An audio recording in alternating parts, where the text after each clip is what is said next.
تیسرے انہوں نے کہا کہ حالت سجدہ میں دعا کا طریقہ کیا ہے، کیسے مانگی جائے؟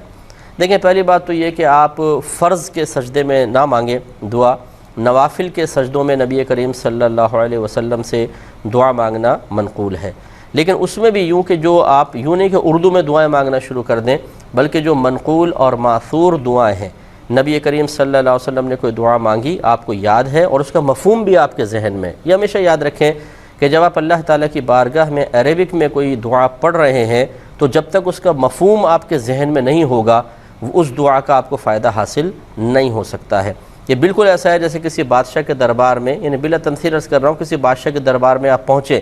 اور ایک پرچہ آپ کو دے دیا جائے جس میں کچھ لکھا تو ہے لیکن ایسی لینگویج میں جو آپ کو بھی نہیں آتی، یعنی پتہ ہی نہیں کیا ہے، اور آپ اس کو بادشاہ کے سامنے پیش کرنا شروع کر دیں، تو یہ عجیب و غریب بات ہوگی کہ بادشاہ نے اگر آپ سے پوچھا کہ آپ نے کیا مانگا، آپ کو پتہ ہے؟ آپ کہ مجھے تو پتہ نہیں۔ تو ہماری مسجدوں میں بھی ایسے ہی ہوتا ہے کہ امام صاحب عربک میں دعا مانگ رہے ہوتے ہیں، سارے بیٹھے آمین آمین آمین، اب ان سے بعد میں پوچھیں کہ امام صاحب نے کہا کیا تھا، کیونکہ کچھ پتہ نہیں کیا کہا تھا۔ حتیٰ کہ اگر اس عوام سے یہ پوچھ لیا جائے نا کہ آمین آپ نے کہا، آمین کا مطلب کیا ہے، وہ کہیں گے یہ بھی نہیں پتہ ہمیں کیا ہے، یعنی اتنی غفلت ہے ہماری کچھ انتہا نہیں۔ تو لہٰذا بہتر یہ ہے کہ آپ منقول دعائیں پڑھیں، اگر پڑھنا چاہیں کرنا چاہیں دعا تو سجدے میں جا کر اور اس کا بھی مفہوم آتا ہو، ورنہ نہ ہی کریں تو بہتر ہے آپ نماز پڑھیں، آخر میں ویسے اردو میں اپنی نماز کے بعد یعنی اردو میں دعا مانگ لیں، وہ بہت اچھا ہے۔